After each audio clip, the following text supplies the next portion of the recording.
regard to your celebration, which is something that I know about because I have my own guru, and on his appearance day, I'm reminded of the fact that, Om Ajnana-timirandasya Gyananjana Salakaya Chaksurunmilitam Yena Tasmai Sri Gurave Namaha.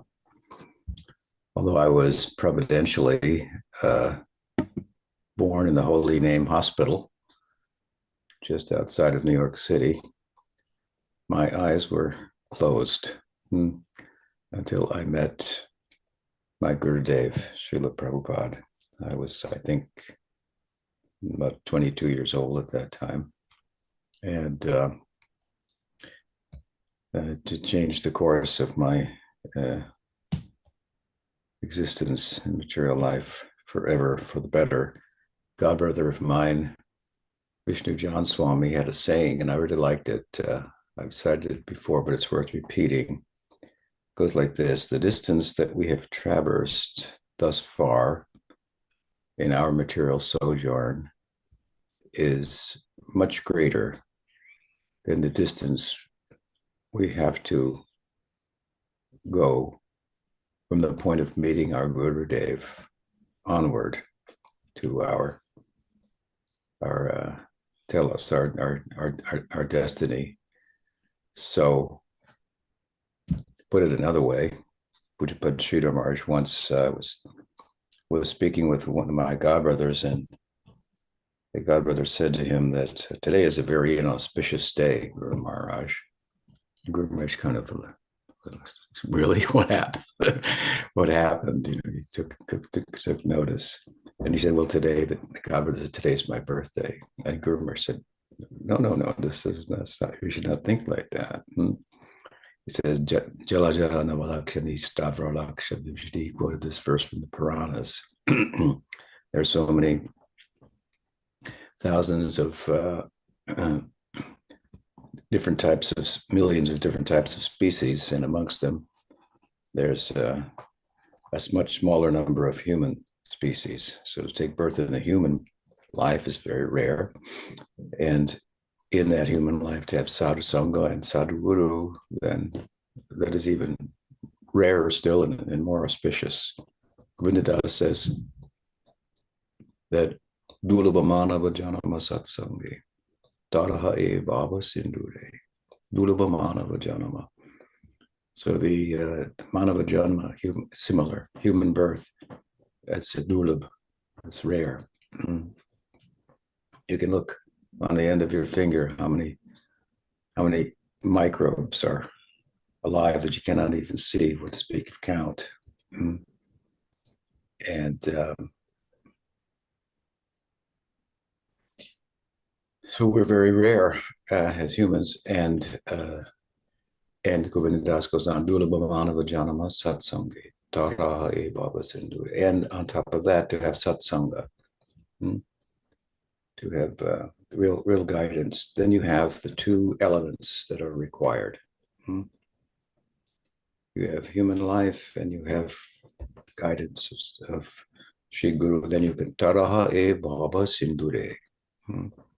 Then the Baba Sindhu, the ocean of material existence, Taraha, you can cross very easily. It's possible to cross without a human birth if there's a very powerful sadhu that comes into your life. Chaitanya Mahaprabhu gave mukti to Sivananda's dog, but but typically the scriptures, of course, are written for human beings. And this is the prominent form of revelation, Veda Mata, and the mother, the scriptural mother, from whom, if one says, we get our spiritual birth, along with the help of course, the spiritual father. And in this relationship between Shastra and Guru, mother and father, there is never any divorce. So you don't have to worry about that. You won't be in a broken family if you enter into this Vaishnava family of Guru and Shastra. So That's what is much of the making of the guru, as the Bhagavatam says, Shabde Pare Nishnatam. So Shabde Pare. Pare means a particular understanding and acquaintance with the Shabda, with the revealed sound, with revelation, with the sacred texts. And in particular, it means a theistic perspective, because scriptures can be interpreted in different ways. So Shabde Pare Chanishnatam Brahmani Upashamashram, he says that the guru must be Shabde Pare Chanishnatam. This is remind us of what Krishna says at the end of the Gita. He says, those who study this book inside out, upside down, over and over again, and then explain it to others, are very dear to me. I thought about this verse just the other day. I must be endearing myself. I do spend a lot of time to Bhagwan, because I do spend a lot of time in such. But this is the what the word Nishnata means.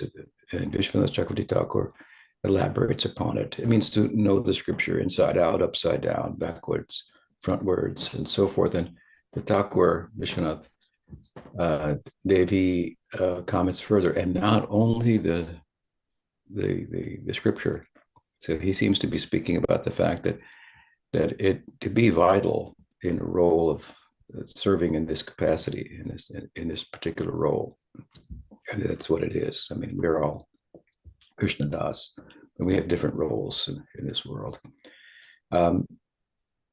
Then to be effective, it's and to be acquainted, as I'm saying, comprehensively with the sacred text is not just something to an exercise in committing verses to memory, for example, and parroting them. But to be acquainted with them in light of the circumstances and time in which we live, what are the currents of philosophy? He's probably, Vishwanath Chakravarti Thakur, referring to the systems of philosophy that were current at the time. This would be early 1700, 18th century. So, you have yoga, you have Vaisheshika, Nyaya, Karma Mimamsa, Vedanta, and so forth. There's seven darshans. And you can see from the commentaries of the Gaudiyas in the books, the acharyas, the founding acharyas in particular, that they penned original books in their commentaries, that they're acquainted with these systems of philosophy, and they are commenting, therefore, or writing in a way that takes the current philosophical thinking into consideration. Now, a lot of these philosophies have really been retired in terms of their being vital. And therefore, it is less incumbent, I would say, upon someone in serving in the capacity of a guru to be acquainted. But to understand the arguments of the previous acharyas that were who were acquainted with them, if you want to go deep in that, some acquaintance is certainly helpful. I've been asked this question before and said it's not necessary, and I think that's the case for most devotees, but we're talking about a guru. But beyond that, of course, there are different philosophical systems that are and currents of thought that are prominent in the world today. So it would seem that Vishwanath Chakravarti Thakur's comment on the word nishnatam, to understand inside, outside, backside, front side, upside, downside, the texts, the revelation, would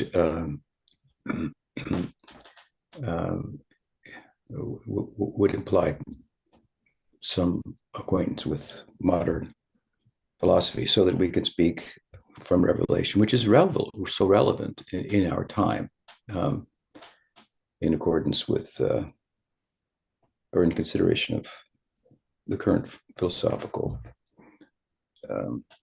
influences of our time. So, so this is one of the qualifications. So I said the guru is like the spiritual father, and the scripture like mother, Veda Mata, and they don't diverse. And the former, the guru, in many ways derives his or her credibility and authority by his or her ability to cite relevantly and bring to life the sacred texts, Shabde Parichanishnata. And of course, the qualifications go on from there. Brahmani Upashamashraya, to be situated in transcendence. Shabde Parishnatam, Brahmani Upashamashraya. And of course, on a day like today, when we speak a little bit about the importance of Sri Guru, it's you cannot speak about one without the other. In other words, you cannot really speak much about the Guru without speaking about the disciple. And this verse from Bhagavatam that I'm citing does exactly that. So, Shabde Parejnishnatam, Brahmani Upashamashrayam. Tasmat Gurum Prapadyeta Jignasu Shayutam. This is the other half then.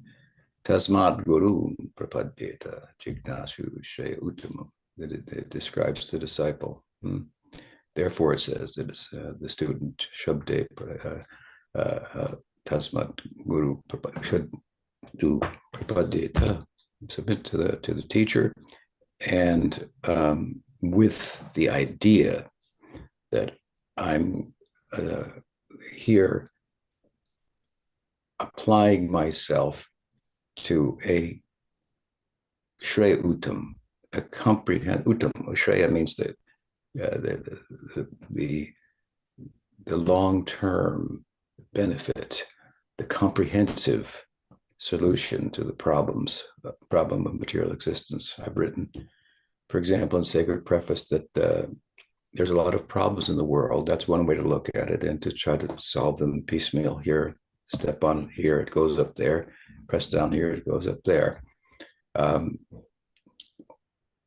That's not, so while we dismiss that approach in terms of its efficacy, bringing a comprehensive solution to the problem, that is, we should understand, we should underscore, that is not a license for foregoing the moral life. The moral life means press down here, it goes up here, press down there. There's some scope for that. It's important.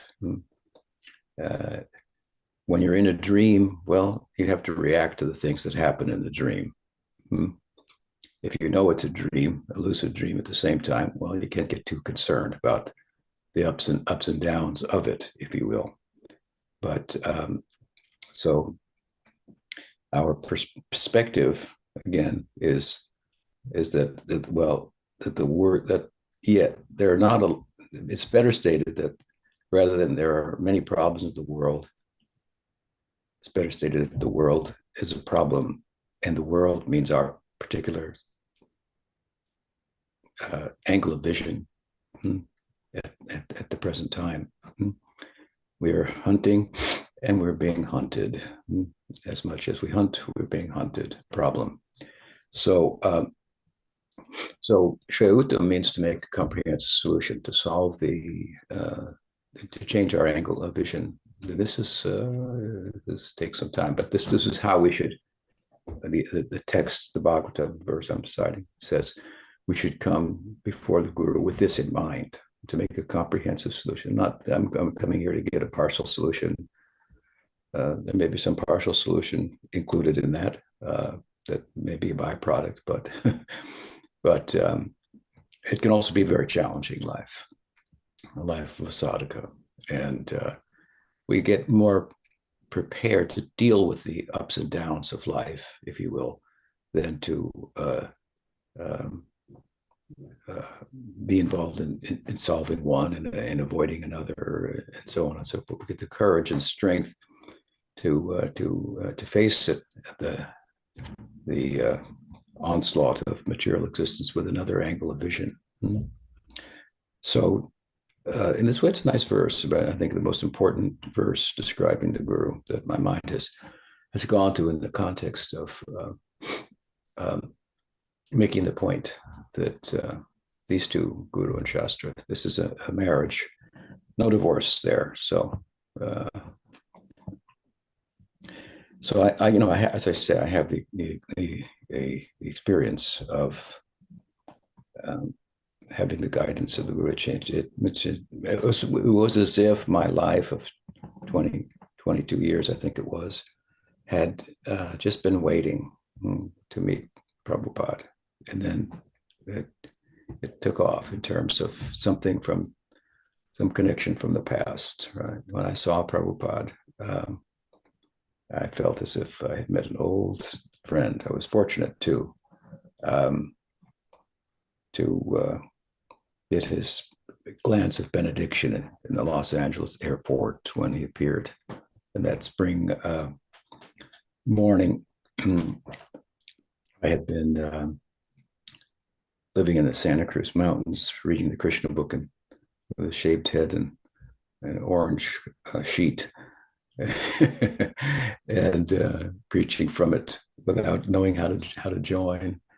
But fortunately, some brahmacharis from the Los Angeles temple had been on traveling Sankirtan in Santa Cruz, and they heard about me, and they came and got me. Amongst them, one of my godbrothers, Sarvabhauma Das, is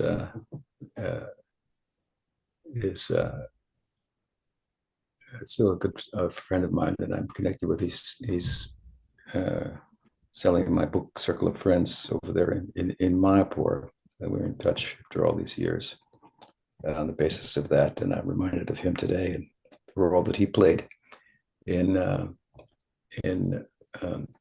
bringing me to Prabhupada. I remember I used to go out in those days in Santa Cruz and sell Back to Godhead magazines. And one day he said to me, "How come you're not selling any big books?" And I said, "Well, I don't know how to sell the big books." And he won't remember this, I don't think, but he told me that you just pray to Prabhupada, and that's how everything works here. So that made perfect sense to me. So I prayed to Prabhupada that I could sell a big book. In those days, we had the teachings of Lord Chaitanya in stock. I think that was the main big book that we had at the time. So I took it out with me, but I was waiting for Prabhupada to sell it or to bring somebody to buy it, if you will. And I kind of forgot about it in the course of the day. And then I offered someone a Back to Godhead, and they said, "Well, what's the big book there?" And then I said, "Okay, well, Prabhupada's Sarvabhauma's right about that." And I followed that ever since. I used pray to Prabhupada, and your solution will be there. So shortly thereafter, of course, Prabhupada arrived, and we were 3 months together, I think, up in Santa Cruz Mountains and Monterey. We relocated there, I think, and then Prabhupada came to the States, and we went to Los Angeles, and Prabhupada told me to stay there. My wife was too pregnant, he said, to go anywhere else. So, but yeah, it's an auspicious day, the Guru Puja, for all of us, and I'm humbled to be in such a role in relation with all of you, and be receiving emails and messages and so on and so forth. And it just humbles me that much more, and inspires me to give my all in all to you, which is what Prabhupada would expect. So those are a few words that I share with you on this day, the day before Gaur Purnima, tomorrow. Sriman Mahaprabhu ki jai, Nityananda Prabhu ki jai, Panchatattva ki jai, Shri Gauri Vaishnav Guru Parampara ki jai. What other questions or further comments? Thanks, Guru Maharaj, and thanks for sharing so much. We're glad you're having a good day. And we'll, yeah, the first question um, today is from Braj Sundari. So she asks, is the anga of saranagati called atma-nivedana or atma-niksepa synonymous with the anga of bhakti that's also called atma-nivedana? Thank you. Yes, it's the same idea.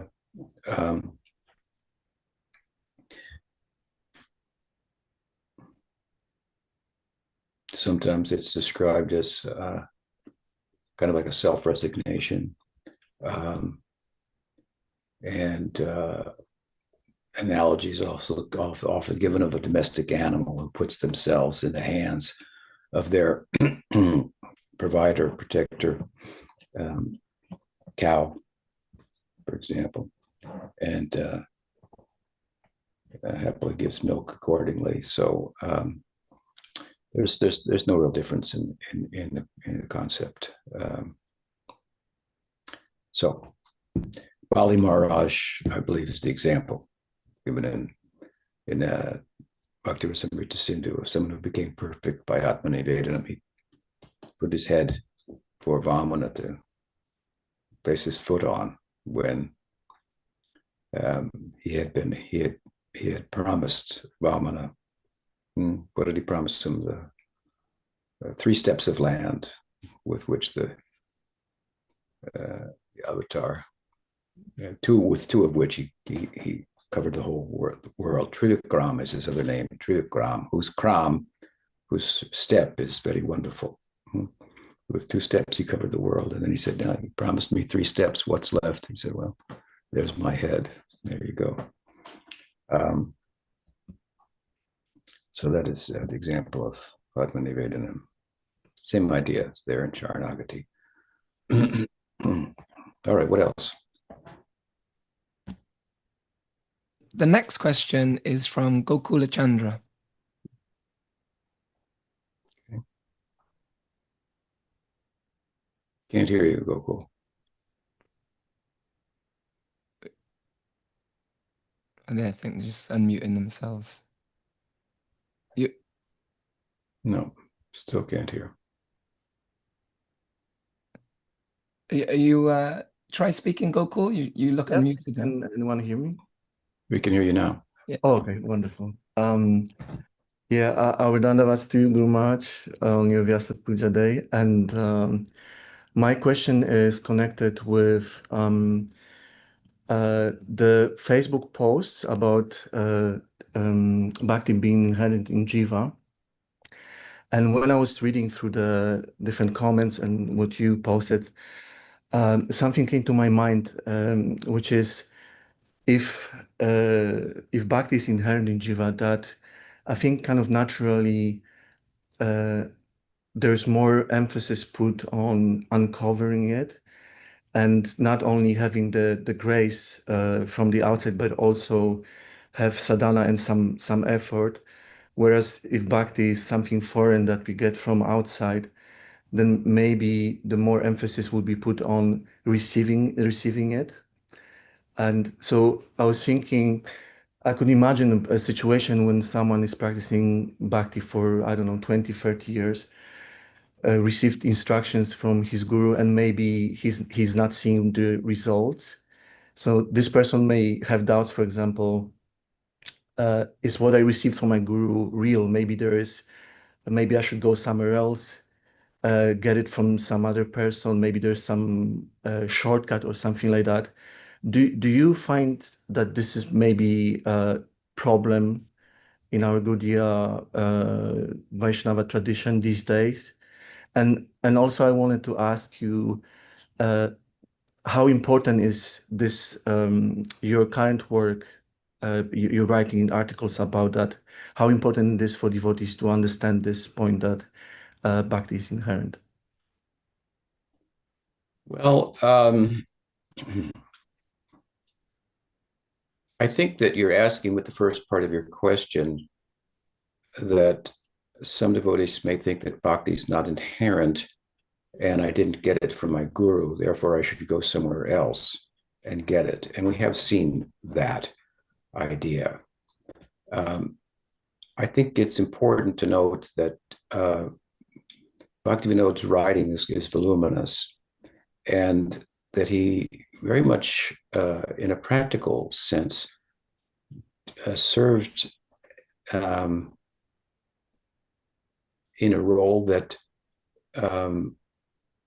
is reasonable, that makes it reasonable, if you will, to refer to him as the seventh Goswami, as Shishri Kumar Ghosh did, which he was a devotee and a famous editor, writer, and so forth. It's like somebody on CNN saying, Swami Tripurari is, the eighth Goswami or something. Nobody's going to do that. But I mean, in Bengal all the time, I'm just giving not only an idea of who Bhaktivinoda was, but who Shishri Kumar Ghosh was, how significant and influential of a person he was to have made such a comment. And the comment is appropriate in that the Thakur was very much involved in a revitalization of Gaudiya Vaishnavism, and his writing was voluminous on the one hand, and he excavated all the places of Leelas in Navadvip, as the Goswamis did in Vrindavan. These are a couple of examples. But during his time, the emphasis in his writing, which is considerable, on the inherency of bhakti. Bhakti is the dharma of the jiva, and so on and so forth, was not challenged by anyone. And his own guru, Bihari Goswami, and the whole line, the Bhagnapar line in which he got Diksha, teaches this. But that said, what was prominent at the time was the idea that Gaudiya Vaishnavism, in argument, is an independent sampradaya. It has nothing to do with the Madhva sampradaya. And this had been going on for centuries, an argument within Gaudiya Vaishnavism. And another thing that was going on at the time of Bhaktivinoda, the genesis of it, it's a little hard to sort out, but was the idea that the guru assigns the svarupa of the jiva and gives it, if you will, without which there's no possibility to attain prem. And Bhaktivinoda was very much against this. So he was against these two things: this idea that the Gaudiya Sampradaya is independent of the Madhva Sampradaya entirely, and that the Swarup is something that is given that was not there. And these two, if you understand them properly, they go hand in hand with the idea that bhakti is not inherent. Because if you study the Madhva Sampradaya, well, bhakti is inherent. The Swarupa of the jiva is inherent. As all the Vaishnava Sampradayas say, that which is your perfection, it's not something that you get from outside, which would mean it wasn't yours. It's an add-on. It's a superimposition. It's extraneous. This is a core tenet of Vedanta, that the self, its perfection, lies within itself, but it needs circumstances, causal circumstances, for it to be brought out, for it to manifest. And so when you push on this idea that the Swarupa is assigned, well, then it's at some point, or at least we traced out in the 1930s, then there's some things started to be written along these lines, that bhakti is not inherent. But that was again after the time of Bhaktivinoda. With regard to the Madhva Sampradaya, well, I've studied this at length and I've written an article about it as well. It's very clear that from early times, the Gaudis considered themselves an extension of the Madhva Sampradaya, a further extension of this, with new insights and so on and so forth. But the Madhva Gaudiya Sampradaya Some persons objected, obviously, but when it comes to Baladev Vijayabhusan, then his Govinda Bhasha commentary, his Brahma Sutra Karika, his Siddhanta Ratna, his commentary on his Guru Radha Goswami's book, Samantaka, what is it called? I forget. Shamantaka, Vedanta, Shamantaka, yeah, commentary on that. These such books like this, Baladev was a great Vedantin. He makes it clear. He makes it clear so that Jiva Goswami, where he could not be misunderstood, he makes it clear that the Goswami's teaching is that bhakti is inherent, and he explains exactly how it's inherent by way of explaining, as I have, that the jiva is constituted of consciousness, which means it's not inert like a stone, and it's conscious of itself. So it is the subject and it is the object that it's conscious of. This is a prominent theme in Vaishnavism, that if there's consciousness, there must be an object that it's conscious of. Otherwise, it starts to have no meaning. Shankar's idea of contentless consciousness doesn't really register with the Vaishnavas. So here the jiva is Gyan Swarup. Gyan here means conscious, not inert, and of itself. And it also has as its attribute relational knowledge. That means knowledge of other things in relation to itself. And the example is given of a light that's luminous, and also gives off beams of light that light up other things. Right? So this attribute of knowledge is knowledge proper, so to speak. Knowledge in its primary sense belongs to the subjective domain. There's a secondary sense in which consciousness can be objectified, or knowledge, I should say, can be objectified. So the representation of actual knowledge is the objectification of it. So we find that, for example, in the scriptures. Scriptures are giving teachings. The Guru is giving teachings. These are objective representations of actual knowledge in its primary sense, which constitutes the proverbial or illustrative light bulb going off. I got it. I understood it. That's knowledge in the primary sense. So, unlike Shankar, Gaudiya Vedanta and also the Vaishnavism teach that the jiva has inherent knowledge, and that this knowledge contracts or expands relative to circumstances. So if the jiva is turned away from Bhagawan, then its knowledge will contract. All knowledge is there in the jiva, but it only comes to manifest when it's in touch with the object. Then it manifests, so to speak.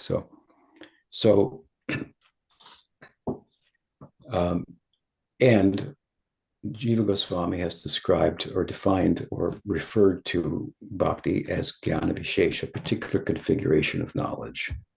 He means of cognizance. It means samvit ladini, combined together. And so this is a form, really the height of relational knowledge, the jiva's relation with its source, Bhagawan. That's inherent in the jiva. It needs to be revealed. When that knowledge is expanded, the jiva knows.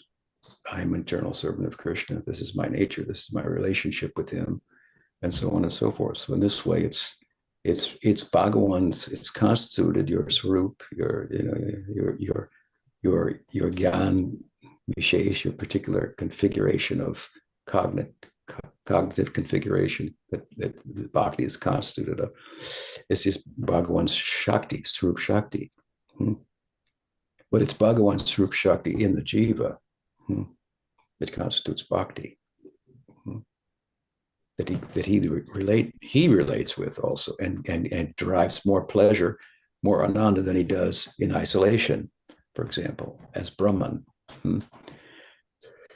So that's the way in which it's inherent in the jiva, and in brief, and unmanifest, yet unmanifest. Someone will say, how can the Swarup Shakti be covered? Of course, it's not being covered, it's unmanifest. What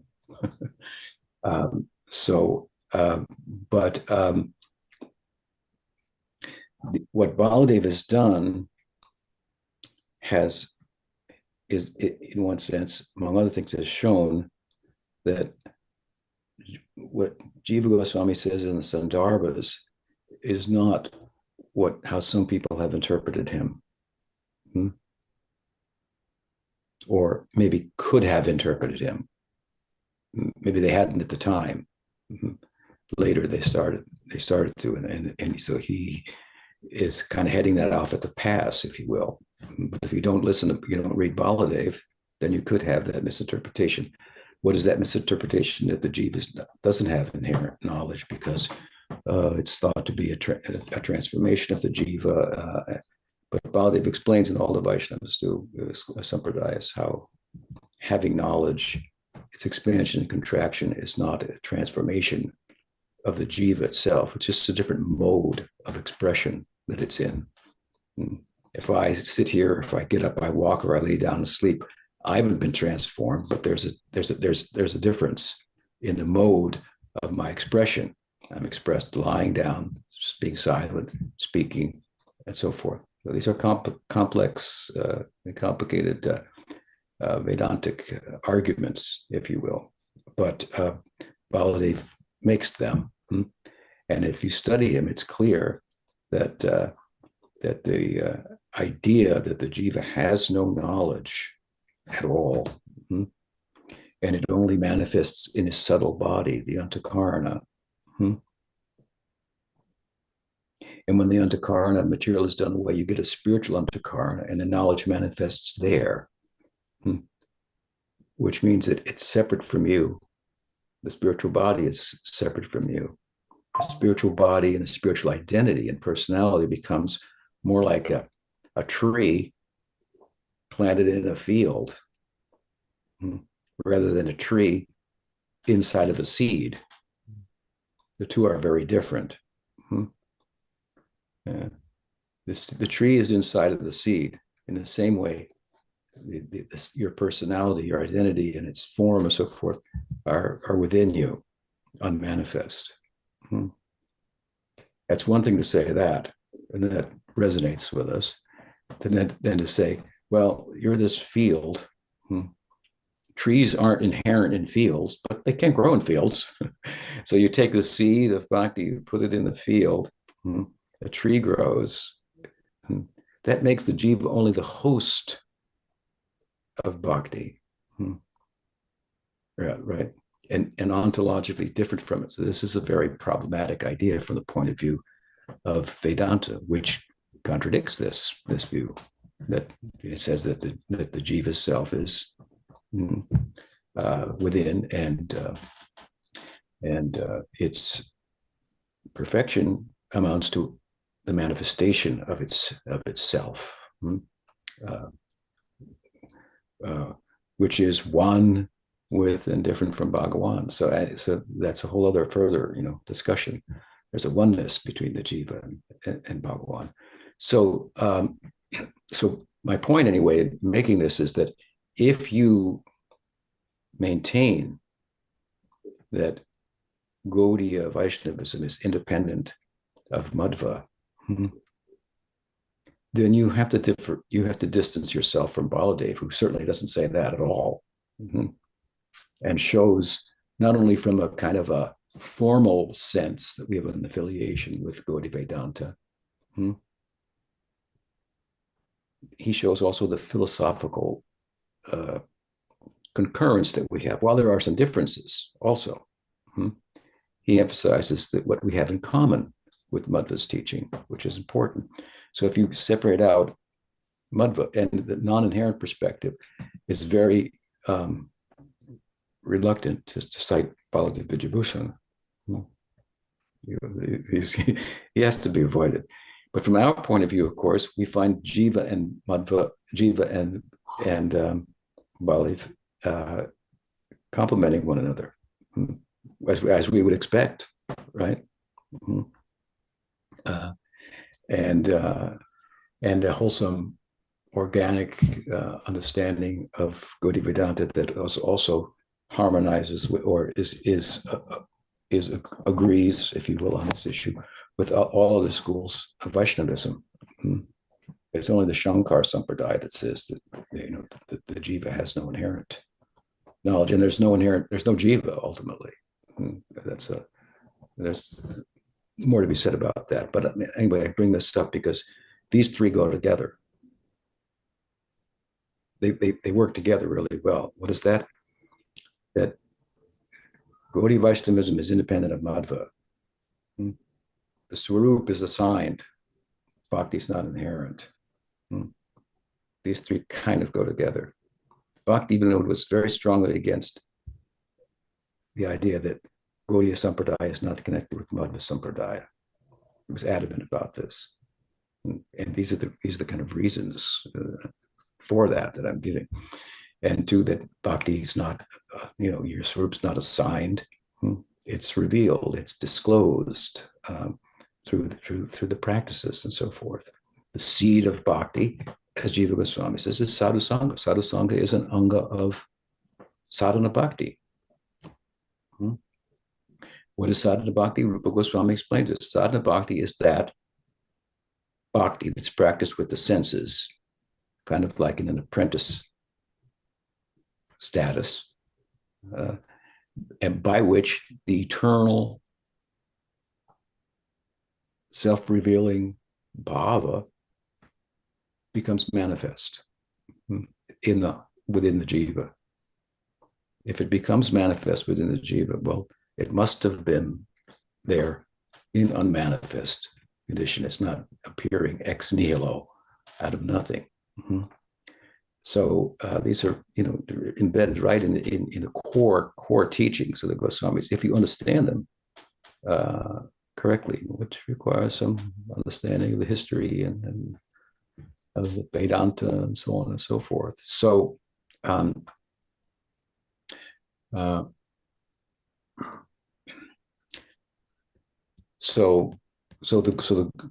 getting to your question further, so the guru, gives the teaching. He or she exemplifies the teaching. This is sadhu sangha. It's the seed, Jiva Goswami says, of the bhava that you will attain. But it's not a seed of bhava. It is sadhu sangha, is an anga of sadhana bhakti. And sadhana bhakti is that which, as Krishna says, Shravanadi Shuddha Chitte. Hearing and chanting sadhana bhakti, it results in Shuddha Chitta. So chitta,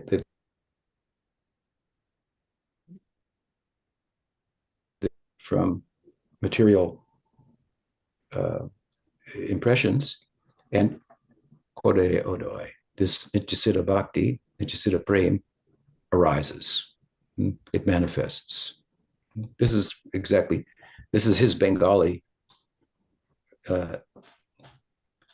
verse that corresponds with Rupa Goswami's definition of sadhana bhakti. That means by which bhava becomes manifest. And he cites Jiva Goswami, a verse from the Bhagavatam, from the 10th canto, about sadhusanga. And the text says that through sadhusanga you get mati. Mati means like an orientation. And the gloss from this, or the commentary of Sridhar Swami, is very clear. It means that the orientation is from turning away from Bhagavan. Now through sadhusanga, you turn inward and toward Bhagavan. Mm-hmm.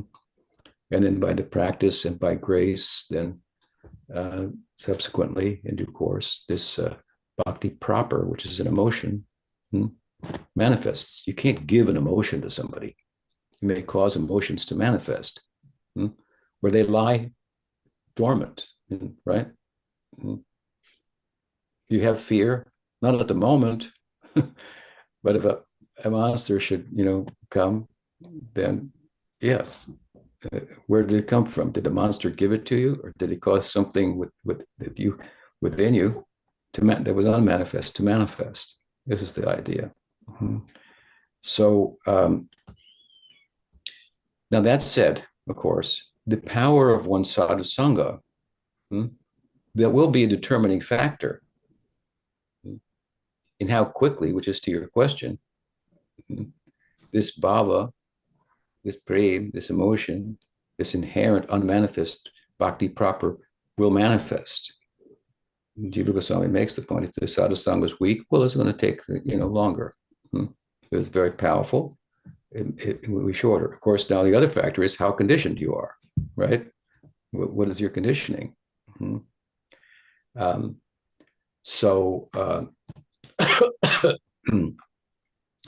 There's some truth to the idea that, well, I'm not getting it here. I'm not, but that shouldn't be that my guru didn't give me bhakti. Therefore, I should go over here and I'm going to get it. And that's usually what we see. What we usually see is a misunderstanding. Oh, I thought I joined the Gaudiya Sampradaya, and now I found out that there's a traditional Sampradaya, paribars, and this is Bhakti Siddhanta, Bhakti Vinod is different from this. This is not true. There's no like monolith that's out there. It's called the traditional Sampradayas. If you look at them, they're so diverse in their in some even core positions that it's quite remarkable.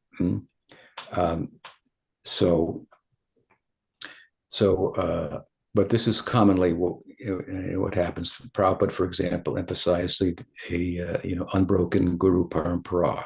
And then someone makes an argument that actually Bhakti Siddhanta, we don't think he was initiated by Gaur Kishore. And so somebody hears that and thinks, oh, I'm not in an unbroken guru parampara. I should go over here. And by the way, what kind of initiation did you get from Prabhupada? Did he give you your svarupa? No. Over here, they're giving it out, In fact, you could go from here, and get 6 or 7 different ones. That's called part of the problem. Your svarupa is this, and the guy says, your svarupa is this, and, and also you have to think, if my svarupa is a product of association, rather than association having a causal influence in its manifestation, then by association, I'm getting different seeds. I associated over here, I got that seed. I got stepped on as an ant by Madhurya Bhakta. I got that influence. I got the seed over here from Vatsalya. I got all these seeds in me. I'm going to pour the water of bhakti on, and which one's going to grow? No, this is all been it's refuted by the common sense, if you will. The seed is a form of sadhana. It's the seed of the practice. Right? It's the seed of the practice by which the fruit manifests. Analogies always, of course, have some, shortcomings to them, so some devotees, they think like this, and there was a few during Prabhupada's time after the breakup of Gaudiya Math, a few of Prabhupada's disciples that went to get their swarups elsewhere, and to be honest with you, they didn't fare very well at all. And some of them, by their own admission, they got like bait and switch. We're going to give you a swarup, and you're going to step into the Braja Leela here in no time, and that's just what happened. Was in some cases worse. They're still waiting. They gave up waiting, and good things take some time. So a little patience on the part of the sadhaka is important.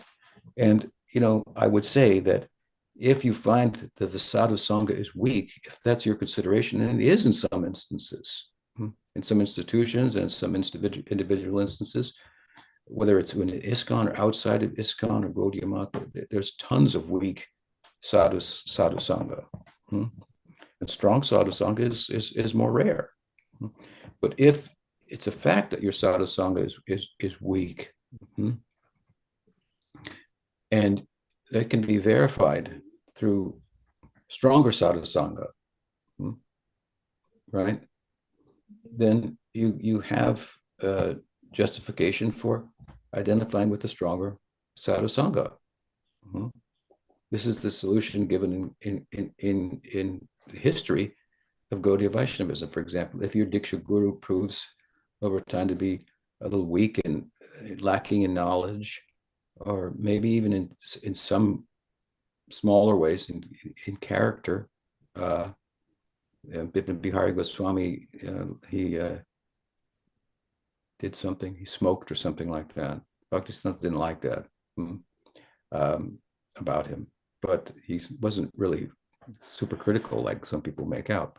Bhakti Vinod, of course, honored him nonetheless, but still, he took inspiration and siksha from Jagannath Das Babaji. Became a prominent influence in his life. So we have a perfect example of what to do. And if you think my association here is weak and problematic, therefore I should go over here. And the other guy says, yeah, they teach the wrong thing, that the bhakti's not inherent, this, that, the other thing. Well, that's another thing. You just went into another problem that you didn't even understand. You didn't even understand the teaching. Now the problem is really yours. Whereas if you go to a proper guru, then he or she may say, yeah, well, okay, maybe it's a little weak over there. I can help you, and so on and so forth, and correct some things or whatever may be the case. And no problem. So does that answer your question? Yes, Gurumaharaj, that's very helpful. Thank you. All right. What else? So, Gurumaharaj, I have a follow-up. I guess it's more of a comment than a question, but I guess I want to clarify that I've understood correctly. The idea, I really like this idea of the seed and the svarupa-sakti being dormant, because one of the arguments often made is how can the svarupa-sakti be covered by Maya Shakti? That's often a big point of contention for those who have the opposing viewpoint. And I was kind of thinking about it in the sense that we're particles of God, and how can God be overcome by Maya? We're of the same quality as God. So how can the jiva be overcome by Maya? Because we're of the same quality, but yet we're much smaller and minute. So similarly, the svarupa-sakti is dormant, but when it's flooded from outside svarupa-sakti, if you will, more powerful svarupa-sakti, or more, let's say, in greater quantity, through like the sadhu and so on, then it makes it active to a certain extent in the sadhaka stage, that it continues to grow until it's strong enough to overcome the Maya Shakti, if you will. Not that it overcomes, but I guess it's a way of speaking about it. But would that be a correct way to understand the kind of dormancy and the outside influence compared to the inside influence, if you will? Yeah, I've heard this argument, of course, and it's the idea as well, how can Swarup Shakti be covered by Maya Shakti? But that's not what we're teaching when we say that Bhakti is unmanifest. And why is it unmanifest?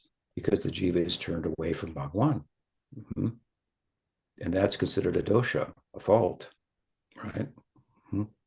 This is a famous statement in the Bhagavatam, right? what does it say? Viniveshitasyat viparyasya. The jiva is turned away from Bhagawan. This is the problem. Now, think about this.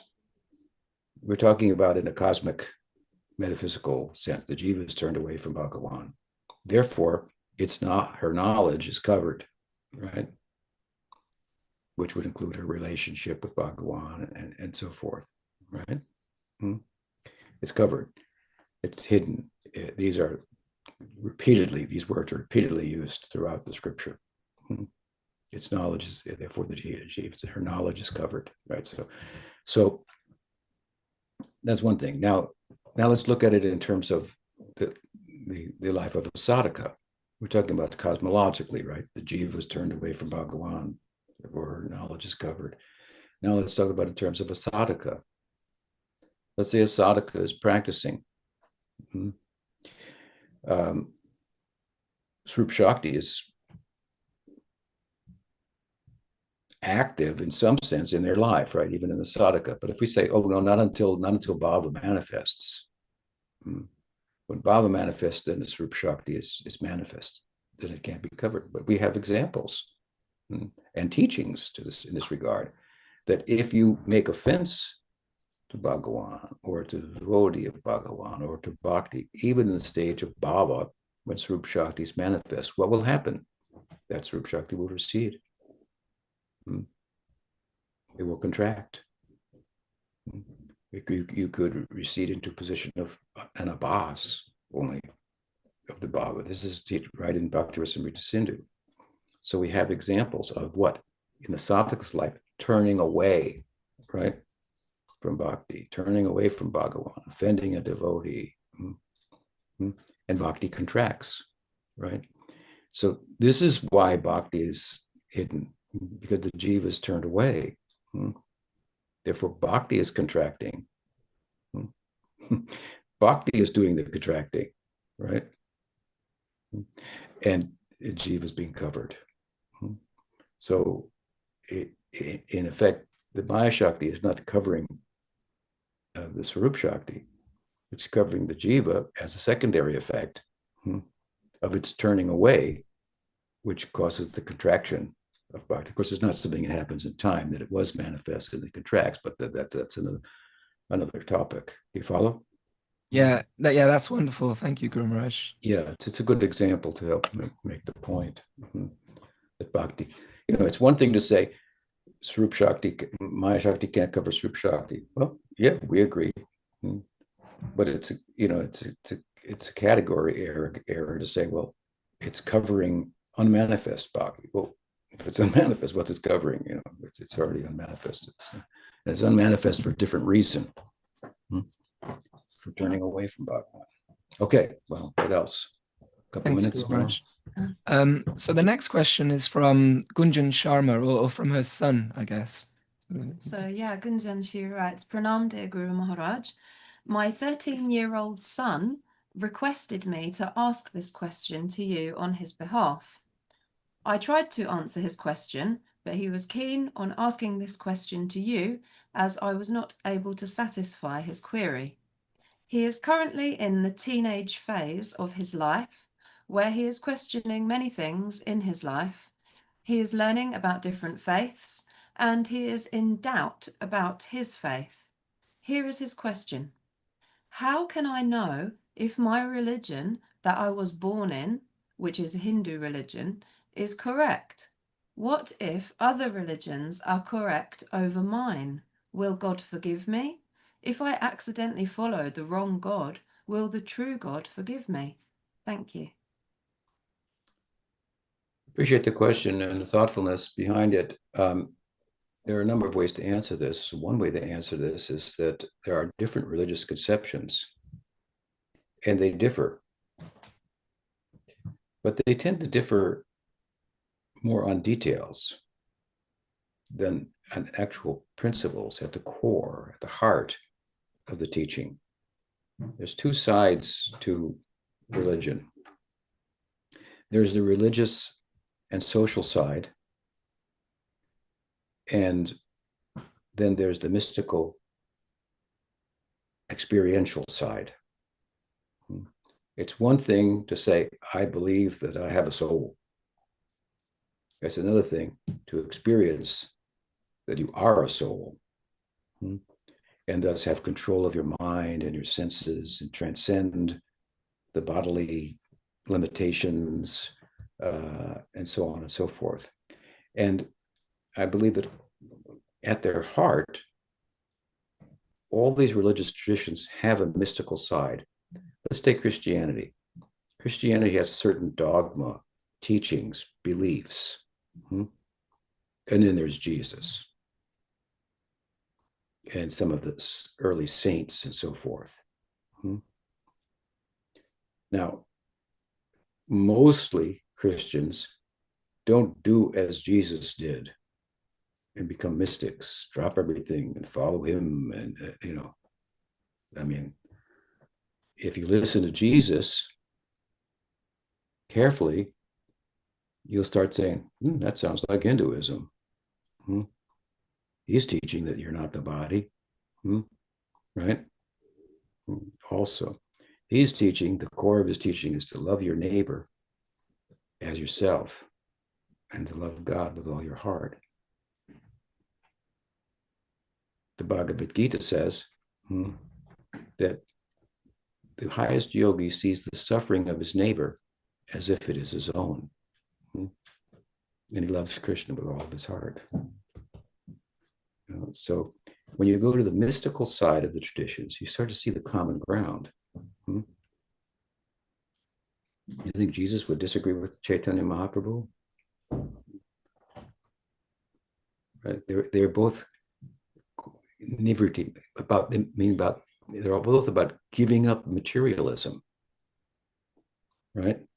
They're both about the idea that by getting things, you lose sight of yourself. Jesus of Nazareth said, what profiteth a man or a woman if they should gain the whole world but lose the self? He's saying that the pursuit of the world, if you get the whole thing, would be at the loss of oneself, one's soul. Because the soul is to be uncovered, because it's already there. It's not that we're going to add things on and get a soul, right? So I'm just giving one brief example here. We can look at the core teachings and the example of Jesus and see, well, he would get along really good with Chaitanya Mahaprabhu and Rupa Goswami and Prabhupada and so forth. Now, let's go to Islam. Okay, you got some pretty fundamentalist, religious, social religious Islamic people that are, they hate the Hindus, they hate the Christians, and it may go both ways on that and so forth. And they have all these laws that they follow, but they don't. The larger group tends not to understand what the purpose of the laws are. They're meant to give us some moral guidance that we ultimately turn within and realize and experience the soul. So within Sufism, Islam, you have this group of Sufis, they're called. They're the mystics within Islam. And if you study the teachings of Rumi, for example, a great Sufi mystic, you're going to think, well, he get along pretty good with Chaitanya Mahaprabhu and Jesus. These guys seem to, on many things, core and substantial, fundamental things, they agree. Now, what you have to understand here, of course, is that within Christianity, many people disagree with all these things. Which they don't realize is they're disagreeing with Jesus and the example that he set. Within Islam, many people disagree with the Sufis, which they don't understand is to really disagree with the core teachings of Muhammad, right? And so on. We can go through all the different religions, prominent religions, and we can find at their core, if they're actually valid, they're going to produce mystics, saints, who've risen above worldliness and the oppression of the mind and the senses. Your senses tell you, your tongue tells you to eat more, your stomach tells you to stop. They're at war with us. My mind drags me over here, my eyes drag me there, my ears drag me over there, and so on and so forth. We're controlled by our minds and our senses, and it's unsettling. Spiritual life is about rising above that control, getting control of yourself, and coming out of the oppression of the mind and the senses. All the great religious traditions, they teach this. And if they're actually teaching this, they have examples of it. The Catholic saints, the Hindu, within Hinduism, there are different sects. There's saints within the different sects of Hindu, saints within Islam, saints within other traditions. And we can't go through all of them, but at their core, if a religion is bona fide, it's going to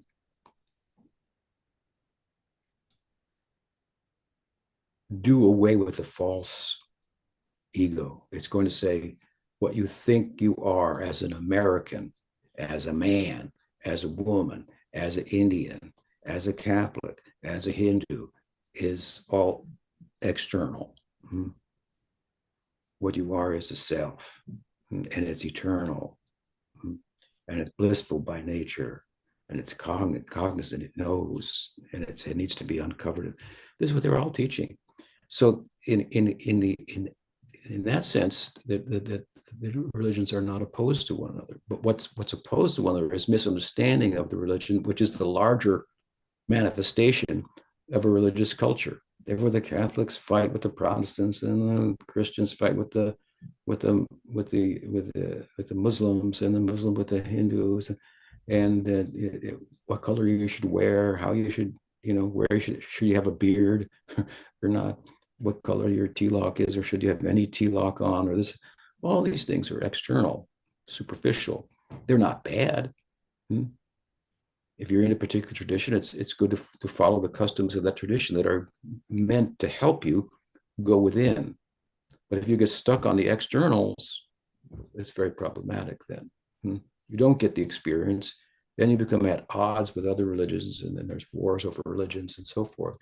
So that's one way to look at the answer of your question. But I would also say to you that, as I am, in a sense, that if you study all these religious traditions carefully and see, as I'm explaining, how they are meant to culminate in sainthood, mysticism, spiritual experience, then they all start to sound more like Hinduism, where that's built in.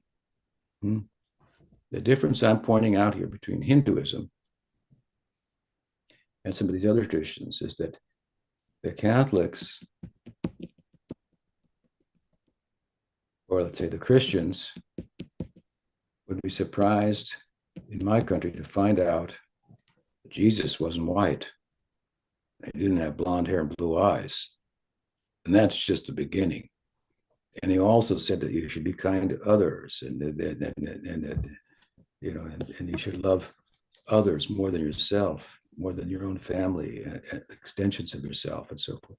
And you start to give them the real core teachings of Jesus, and they're going to say, we want nothing to do with him. They've got a skewed interpretation. The mass, and the same thing with the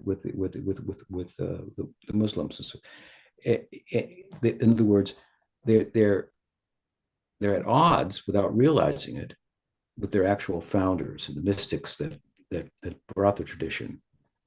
Now, in Hinduism, you're not going to find this to the same extent, because in Hinduism, it's built in very strongly into the core of the teachings that the religious orientation is meant to bring you to a mystical orientation. This is at the core.